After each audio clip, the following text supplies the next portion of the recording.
I, 28F, was in a difficult situation with my sister, 26F, and my boyfriend, 29M. My sister's wedding was coming up, and I noticed she was acting strange around my boyfriend. It wasn't anything obvious at first, just little things that made me uncomfortable. It started with small comments. My sister would say things like, "Wow, you're so funny," to my boyfriend's jokes, even when they weren't that great. She laughed a bit too hard at everything he said. I tried to brush it off at first, thinking maybe she was just being extra friendly because of the wedding excitement. But then I noticed more. She started finding reasons to touch him casually, a hand on his arm when talking or bumping into him accidentally when walking past. It was subtle, but it was there. I saw her eyes lingering on him a bit too long when he wasn't looking. It made my stomach churn. I tried to talk to my boyfriend about it. One night, after we got home from a family dinner where my sister had been particularly flirty, I brought it up. "Did you notice how Sarah was acting tonight?" I asked him. He looked confused. "What do you mean?" I explained what I had seen. The laughing, the touching, the looks. He listened, but then he just shrugged. "I think you're reading too much into it," he said. "She's probably just excited about the wedding. It's harmless." But it didn't feel harmless to me. I couldn't shake the feeling that something was off. I decided to keep a closer eye on things, hoping I was wrong. The next few weeks were tense. Every time we were around my sister, I found myself watching her like a hawk. I noticed more and more little things that bothered me. She would always sit next to my boyfriend if she could. She'd find excuses to ask for his help with wedding-related tasks, even though I was right there. One day, we were all at my parents' house for a family barbecue. I went inside to use the bathroom, and when I came back out, I saw my sister and my boyfriend talking quietly in a corner of the yard. They were standing close together, and my sister was giggling at something he said. When they saw me, they quickly stepped apart, and my sister walked away. I felt sick to my stomach. I wanted to confront them right then and there, but I didn't want to cause a scene at the family gathering. Instead, I waited until we got home that night. "What were you and Sarah talking about earlier?" I asked my boyfriend as casually as I could. He looked surprised by the question. "Oh, just some wedding stuff. She was asking my opinion on the music selection." I raised an eyebrow. "And that required you to stand so close together?" He sighed. "Come on, not this again. I told you, there's nothing going on. Sarah's just being friendly." I couldn't hold back anymore. "Friendly? She's practically throwing herself at you, and you're not doing anything to stop it." He looked hurt. "What do you want me to do? She's your sister. I'm trying to be nice to her. I can't just tell her to go away." "You could set some boundaries," I said. "You could make it clear you're not interested." "But I'm not interested," he insisted. "There's nothing to make clear. You're seeing things that aren't there." We argued for a while, but it went nowhere. He kept insisting I was imagining things, and I couldn't make him see what was so obvious to me. In the end, we went to bed angry and frustrated. The next day, I decided I needed to talk to my sister directly. I called her and asked if we could meet for coffee. She agreed, sounding cheerful and oblivious to my concerns. We met at a small cafe near her apartment. I was nervous, my hands shaking slightly as I stirred my coffee. My sister chatted happily about wedding plans, not noticing my discomfort. Finally, I couldn't take it anymore. "Sarah," I interrupted her. "We need to talk about something." She looked at me, surprised by my serious tone. "What's wrong?" I took a deep breath. "I've noticed how you've been acting around Tom lately," I said, referring to my boyfriend. "The flirting, the touching, the way you look at him. It needs to stop." Her face went through a range of emotions: surprise, confusion, then anger. "What are you talking about?" she demanded.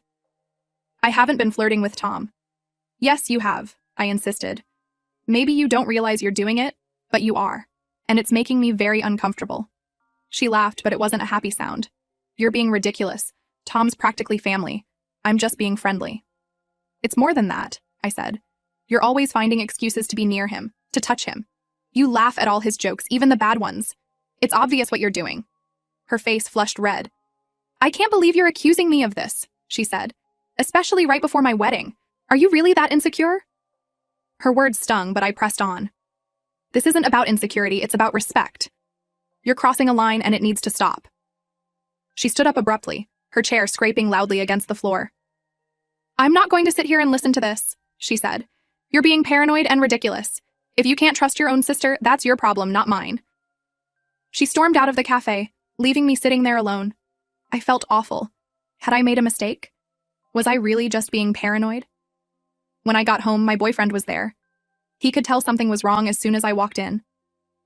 What happened? He asked. I told him about my conversation with Sarah. As I spoke, his face grew more and more concerned. When I finished, he sighed heavily. I think you've made a big mistake, he said. Sarah's going to be really hurt by this. And right before her wedding, too. I felt defensive. So you're taking her side? He shook his head. I'm not taking sides. I'm just saying I really don't think Sarah was flirting with me. And even if she was, which I doubt, confronting her like this wasn't the way to handle it. I felt tears welling up in my eyes.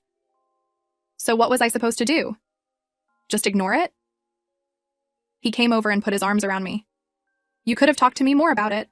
Or maybe talked to Sarah in a less accusatory way. Now she's probably going to be upset with both of us, and it's going to make the wedding really awkward. I pulled away from him. So this is all my fault?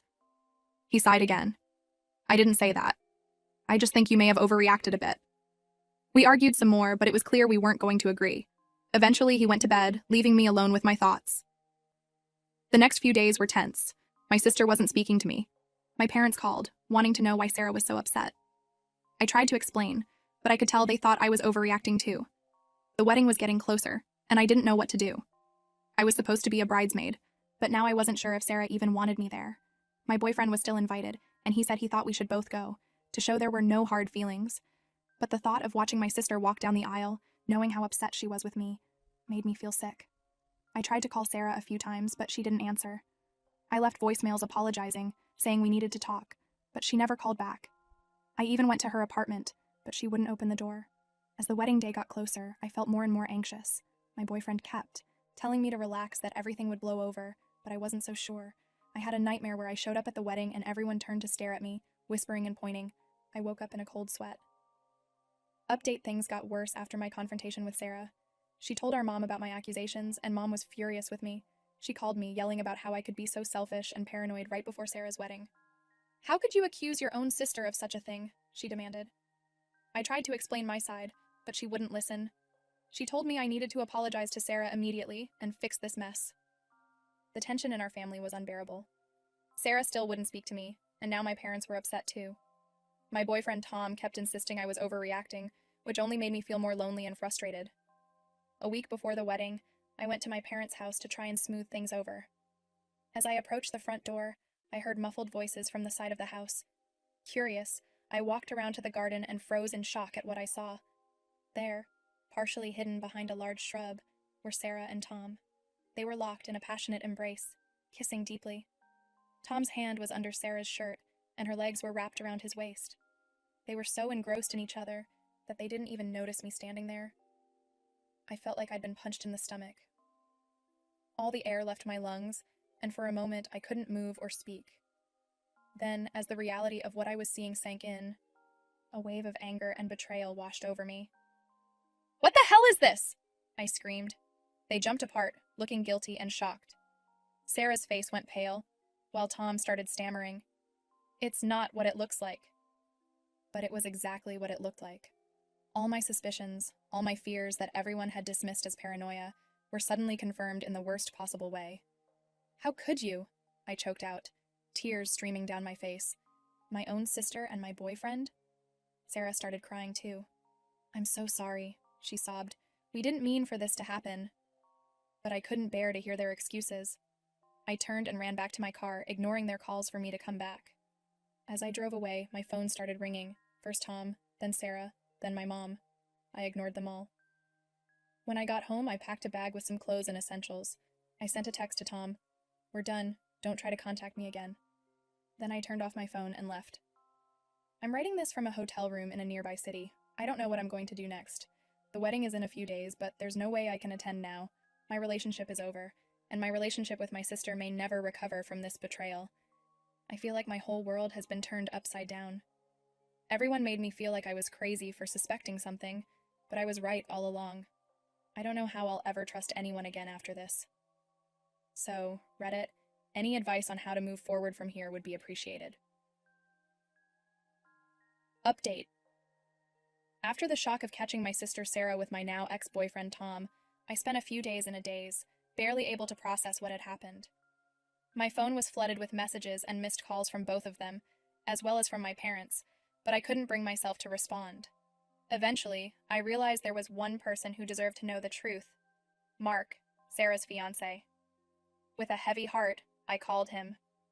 When Mark answered, I could hear the confusion in his voice. Hey, what's going on? Sarah's been a mess, saying you've disappeared and won't talk to anyone. I took a deep breath and told him everything. I explained my initial suspicions, how everyone had dismissed my concerns, and finally, what I had witnessed in my parents' garden. As I spoke, Mark remained silent, only occasionally making a sound to indicate he was still listening. When I finished, there was a long pause. Finally, Mark spoke, his voice low and controlled. Thank you for telling me. I need some time to think about this. That was all he said before hanging up. I sat there, staring at my phone, wondering what he would do with this information. As the wedding day approached, I heard nothing from Mark or my family. Sarah had stopped trying to contact me, and I assumed she had convinced Mark to forgive her. The thought that she might actually get away with this, that she would get her happily ever after, while my life lay in ruins, made me feel sick. I decided not to attend the wedding. I couldn't bear the thought of watching Sarah walk down the aisle, knowing what she had done. Instead, I planned to spend the day alone, trying to figure out how to piece my life back together. However, the evening of the wedding, I received a call from my cousin Emma. Her voice was hushed and excited. Oh my God, you won't believe what just happened. Confused, I asked her what she meant. Emma launched into her story. So everything seemed normal at first. Sarah looked beautiful in her dress, and Mark was standing at the altar. But when it came time for the vows, Mark stepped forward and said he had an announcement to make. My heart started racing as Emma continued. Mark told everyone that he couldn't go through with the wedding. He said, I can't marry someone who would betray her own sister and ruin her life by getting involved with her boyfriend. Sarah went completely pale. Then Mark turned to your parents and said, I'm sorry, but I think you should know the real reason why your daughter hasn't been speaking to any of you. Emma went on to describe the chaos that ensued. Sarah burst into tears. My parents looked shocked and confused, and the guests started whispering among themselves. Mark apparently walked out of the church, leaving Sarah sobbing at the altar. It was like something out of a movie, Emma said. Everyone's still in shock. Your parents are trying to get the full story from Sarah, but she's a complete mess. I sat there, stunned. Part of me felt justified that the truth had finally come out, but another part felt sad for the pain this would cause my family. Are you okay? Emma asked when I didn't respond. I don't know, I answered honestly. I never wanted it to end like this. After talking to Emma for a bit longer, I hung up and sat in silence, trying to process everything. The truth was out, but at what cost? My relationship with Tom was over, my bond with Sarah was shattered, and now my entire family was in turmoil. I realized that while the truth had come to light, it didn't magically fix everything. I still had a long road ahead in terms of healing and rebuilding trust. But for the first time since this whole ordeal began, I felt a small sense of relief. At least now, I could start to move forward without the weight of unspoken truths holding me down. As for what comes next, I'm not sure. I know I'll need to face my family eventually, but for now I'm taking it one day at a time. If nothing else, this experience has taught me the importance of trusting my instincts and standing up for myself, even when others doubt me. To those who supported me through this ordeal, thank you. Your words of encouragement meant more than you know. And to those in similar situations, remember, trust your gut and don't let anyone gaslight you into doubting your own perceptions.